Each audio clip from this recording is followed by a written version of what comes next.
Okay, today in Math 30-1, we're looking at topic 7.3 again, part 2. This time we're going to finish off solving exponential equations.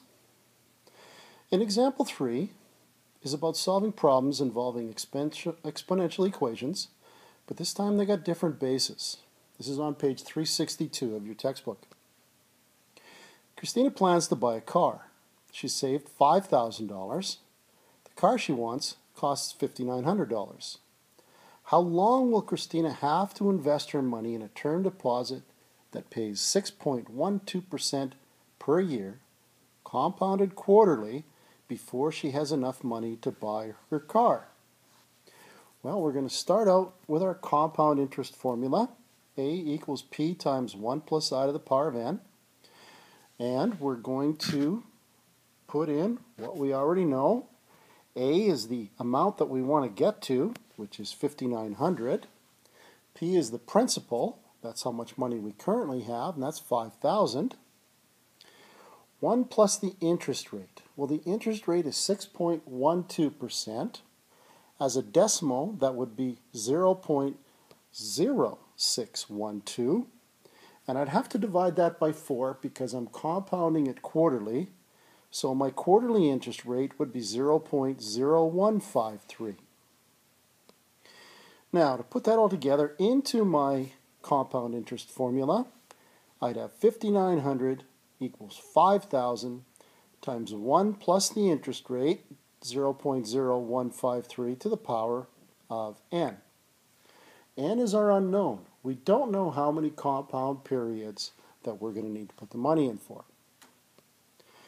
So if I divide both sides of our equation by 5,000, I'm going to get 1.18 equals, and I simplify the other side, 1.0153 to the power of n. Now, we don't know how to solve an equation like this yet. We will next chapter when we get into logarithms. So right now, all we're going to do is look at a couple of different methods that are available to us. The first method is doing a little systematic trial, or trial and error. What we're going to do is guess and test on what might work to get us close. Now, the first thing we're going to do is just take a stab at it. You don't know if you're going to be close or far away or whatever, so I'm going to take n to be 10. If n is 10 and you substitute it, you're going to get 1.0153 to the power of 10. Well, that's equal to 1.1639. 1.16 is less than 1.18, so I can say that that's too low. I'm going to try a little bit more. Maybe if I bumped it up to 14, let's see how much of a change that's going to give me.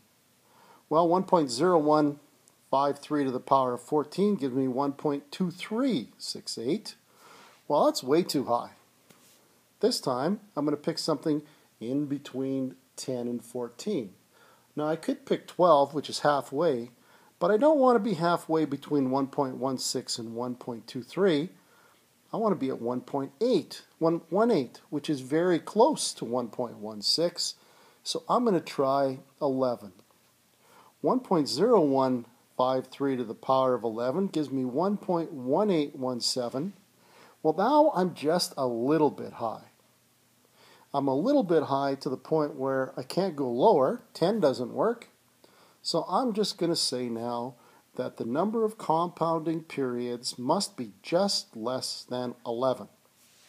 And since we're talking about compounding periods, not years, our compounding periods were quarterly, so 11 divided by 4 is going to give me 2.75 years before she can buy her car. Now that was one method. Another method of doing this is to be graphing, using our graphing calculator. Now what we can do now is move everything over to one side in our equation. We can set y to equal 1.0153 to the power of x minus 1.18. I can set y2 to equal 0 and find the graph where the graph intersects the x-axis. And if we want to have a look at that picture, here we have it intersecting the x-axis at 10.9. So x equals 10.9 compounding periods, which is just what we found before. We found 11.